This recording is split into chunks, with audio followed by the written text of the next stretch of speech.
Man, I just love collecting digital media that is stored in plastic cases. I don't get to all of it that I collect, but there's something that's charming about it. I mean, sometimes I skip over 1 or 2 or 10 games that I have in my backlog that I can't get to. You know what?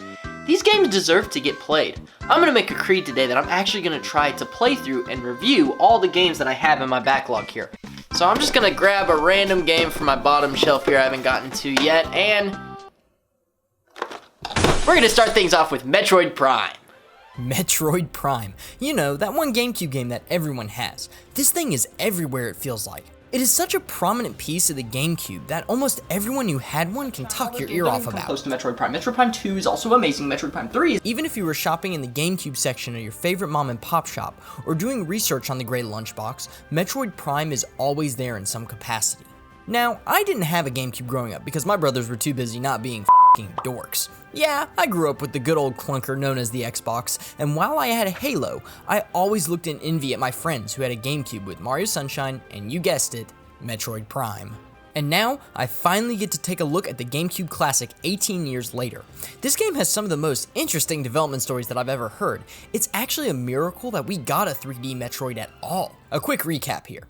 The Metroid series started out on the Nintendo Entertainment System with the game Metroid. 2.7 million units later, and hey, we have a successful franchise with 1 on the NES, 1 on the SNES, and 3 on the Game Boy Advance. However, this series took a long hiatus during the 5th generation of consoles. According to Shigeru Miyamoto, the series producer and the guy who created most people's childhood, they skipped developing a Metroid game on the N64 as they couldn't figure out how someone would control Samus with the N64 controller. I mean, I can't say I blame them. The N64's controller didn't exactly have a robust design. With the N64 not cutting it for the bounty hunter Samus, Nintendo hoped that their new console, known as Project Dolphin at the time, would bring Samus back into the limelight. Little did they know, but it would be from someone that Nintendo did not expect it to be from. The same year they announced Project Dolphin, Jeff Spangenberg started his new studio named Retro Studios. Spangenberg wanted Retro to have a good relationship with Nintendo, so they immediately began working on 4 games for Project Dolphin. However, only one of these projects didn't get cancelled, and guess what? That one ended up being Metroid Prime. Nintendo really liked Retro's take on the first-person engine for the Gamecube and wanted to make a game out of it as soon as possible. Like, literally as soon as possible. Retro only had 9 months to develop Metroid Prime. According to the senior artist James Dargy, they had to work 80 to 100 hour weeks just to make the deadline that Nintendo had given them. No one even knew Retro was a part of the development process until Retro mentioned the game in a job application on part of its website. Imagine what those interviews must have been like. So what makes you want to work at Retro Studios? Metroid Prime! Metroid Prime released in North America on November 17th, 2002, with Japan and Europe getting it in early 2003. Critics and fans both loved the game, and still to this day, it is rated the best GameCube game on Metacritic. But is it really still the best game on the GameCube? See, I have this thing called and mine just never allowed me to think that there's just so many good titles on the GameCube that I just never really thought that Metroid Prime could be the magnum opus of the console. Somewhere in there is supposed to be the transition to the story summary, isn't it? 3 years after the events of Metroid Zero Mission, Samus is in search of a client when she intercepts a distress signal from a space station above the planet of Talon 4.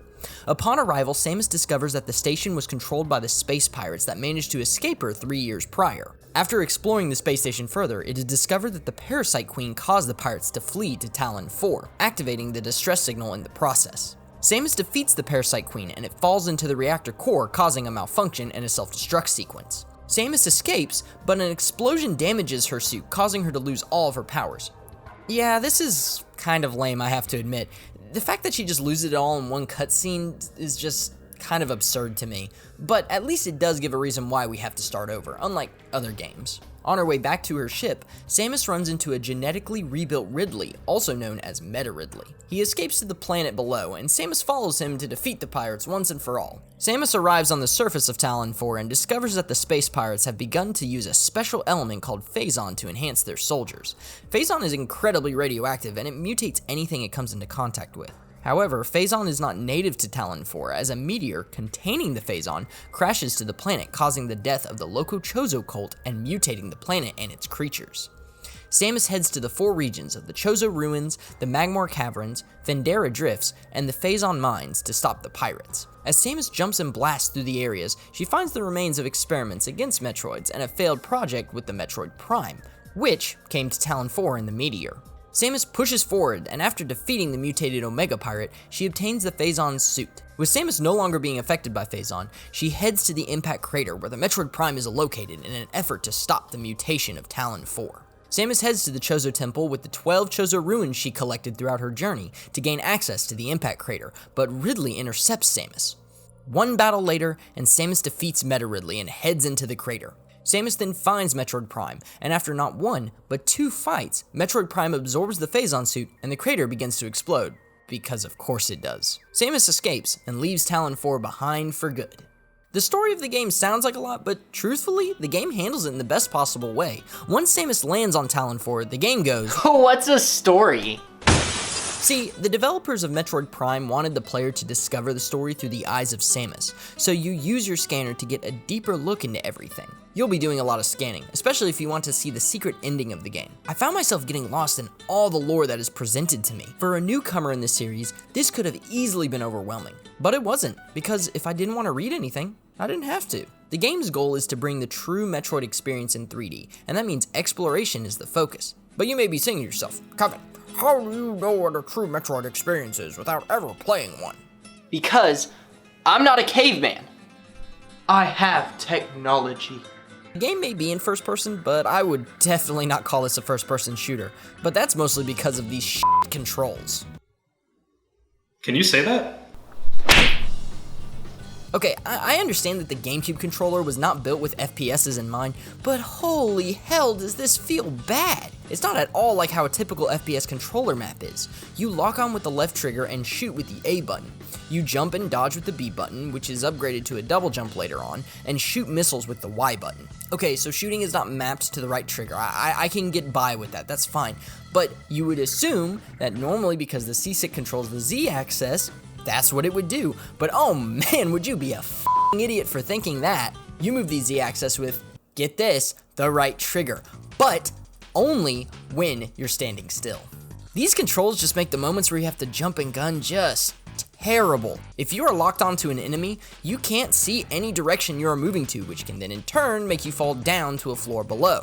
This takes some serious getting used to. I had to put the game down several times because of it, as the back controls really make me less inclined to want to play the game. But you may be asking yourself, if the C-stick doesn't control the camera and the right trigger does, what does the C-stick do? Well, both the C-stick and the D-pad allow Samus to swap between her weapon and visor upgrades she acquires throughout the journey. Samus has access to 4 beams for her arm cannon, these being the power beam, the wave beam, the ice beam, and the plasma beam. The power beam allows you to shoot quickly, the wave beam targets enemies, the ice beam freezes enemies, and the plasma beam hits hard and can catch enemies on fire. You only start out with the power beam, and with each beam you unlock, more and more of the world is discoverable. Your suit also gets nice upgrades, which adds more to the discoverability. As I said, the D-pad allows you to switch between the visor options that Samus has at her disposal. You start out with the combat visor and the scan visor, but you will also unlock a thermal visor and the X-ray visor.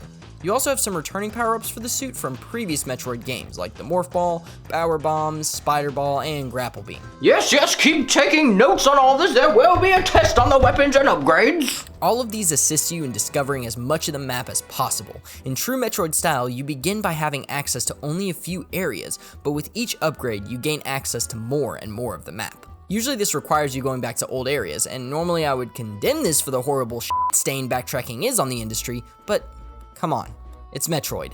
It's kind of its thing. As I said, normally I would hate this, but each time I went back, I would either unlock a large portion of the map or find a new weapon or upgrade to my health or missiles. Knowing that you will always be rewarded for backtracking does help with it, and if you're just wandering around and not sure where to go next, the game will usually give you a general nudge in the area you need to head towards. It also helps that each environment is just breathtaking. There isn't a dull looking area in this game.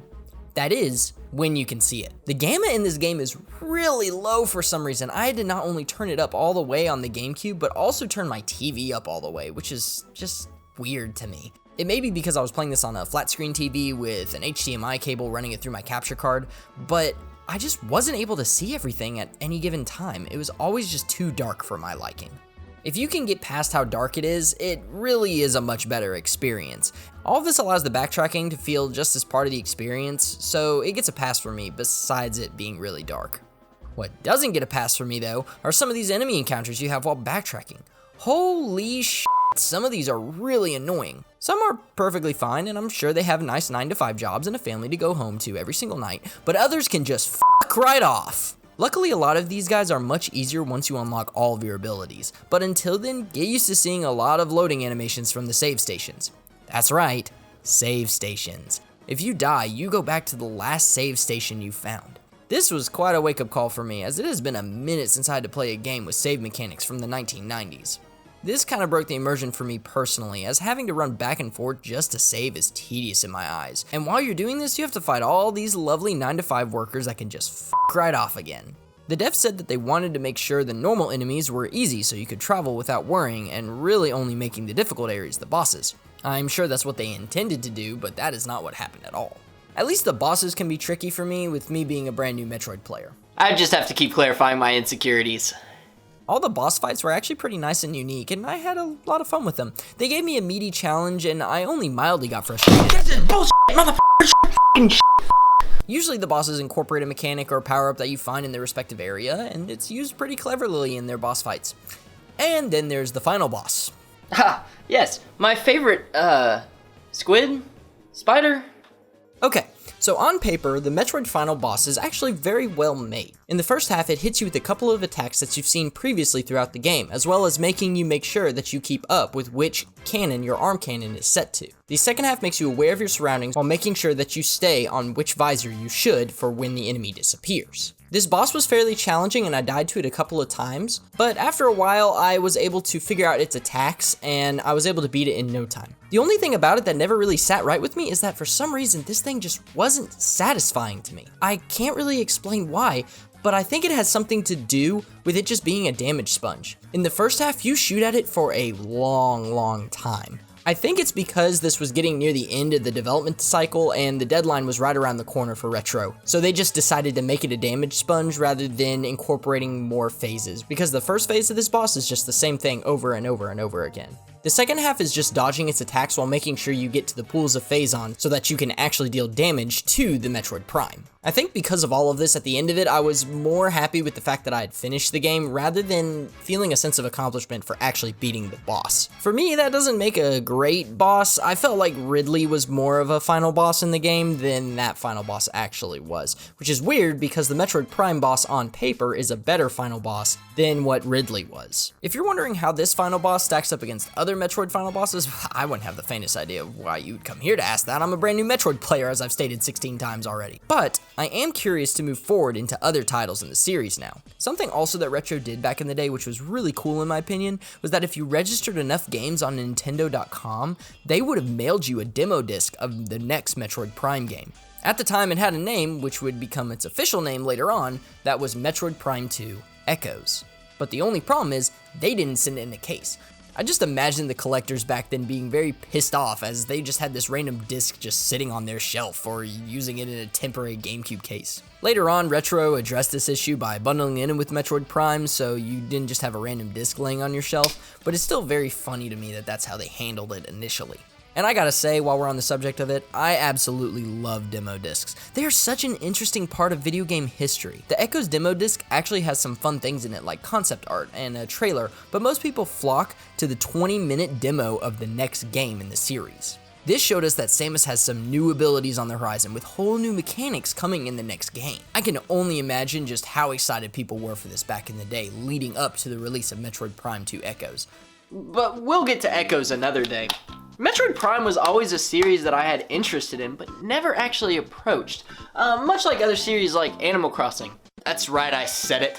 As a newcomer to the series, Metroid Prime was pretty fun, once I got past the terrible controls. The atmosphere of the game was gorgeous, and it effectively felt like a Metroidvania game in 3 dimensions. I may have my issues with this game, but it is still a very effective GameCube title. And all this excitement for playing all these new games is just too much for me to handle, and I gotta see what's next on my shelf to play that I've never played before.